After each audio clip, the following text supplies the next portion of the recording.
For the vlog and share story. So lang meron tayong helmet na to. So ito yung kapatid kong isa sumunod sa akin yan. Oh yun yan. Ayos din magagamit ko to. Ayos naman So kahit detalye lang siya. Yan kahit tumungo ka, hindi madalaglag yung yung helmet. Ang gandang bagay ito. Detalye siya. Anyway, ito naman. Kulay dilaw. Meron siyang itong kulay dilaw. Meron siyang ganito. Dito sa dilaw nito. So at least dalawa na yung helmet ko. Ako kasi may liga ako mag-collection ng mga gamit. So yung talagang pakakinabang at yung kailangan ko lang. Anyway, thank you so much din. Kahit paano. Alam mo ba, nangyari sa amin? Dalawa, ang kapatid ko sumunod sa akin. May mga naipon akong kalakal.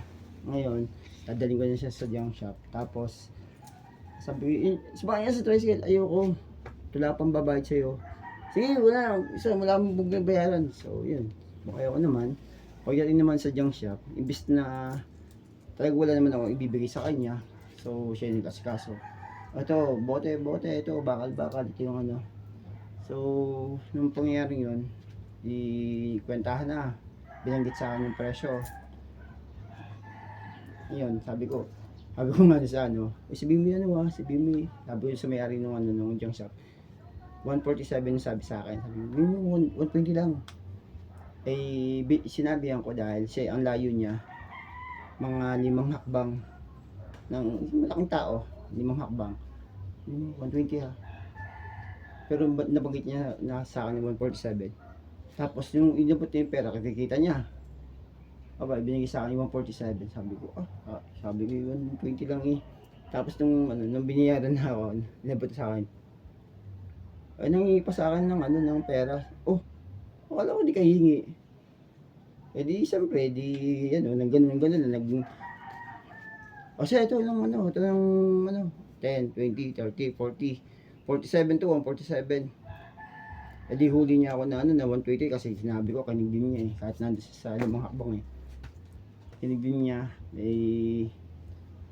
alam mo malakas din yung radyo ng kapatid ko so yun di na nabawasan yung aking pera na 147 sana ang plano ko lang 120 yung 20 sa kanya akin yung 100 tapos yung 40 yung 27 akin yun 147 so anyway talaga yun naisa na naman ako ni akala ko libre na ako. So, yun. Kaya minsan, pag bagang, sumakay ka na. Ayoko kasi, pag uwi ka ng bahay, babatusan na naman ako. Parang, pinupulis mo na ako niyan Lagi ka na nakahingi. Tapos pag ako, bigyan ako ng bigay. So, yun. Sabi, huwag mo na isumbot yun. Huwag mo na uwin to yun. Iba din kasi ugali mo. Kagaya nun. Nangiram sa akin ng charger.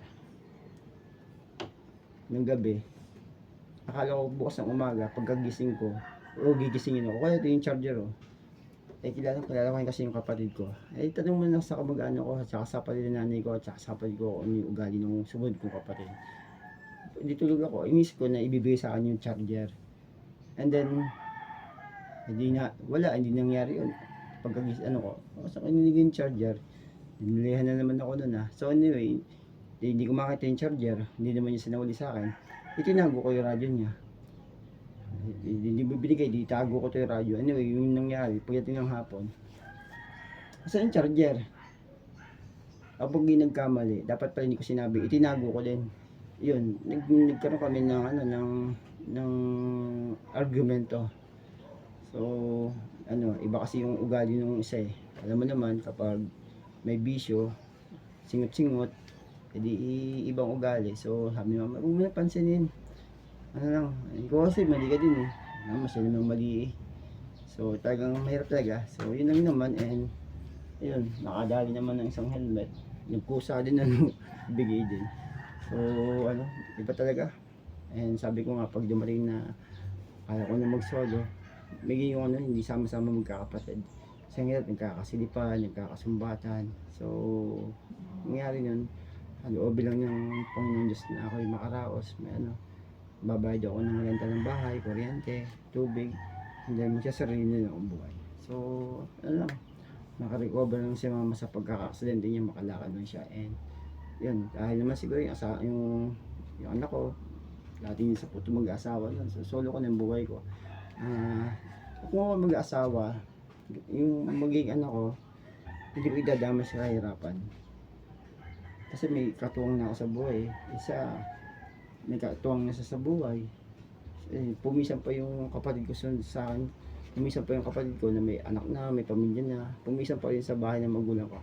And ako din, tinitira din ako ng kapatid ko dahil kaya mo na mag-solo, di ko pa mag-solo. So, yung iba, yung pares lang kami. So, talaga mahirap din talaga pinagdadaanan ako. So, anyway talaga, yun.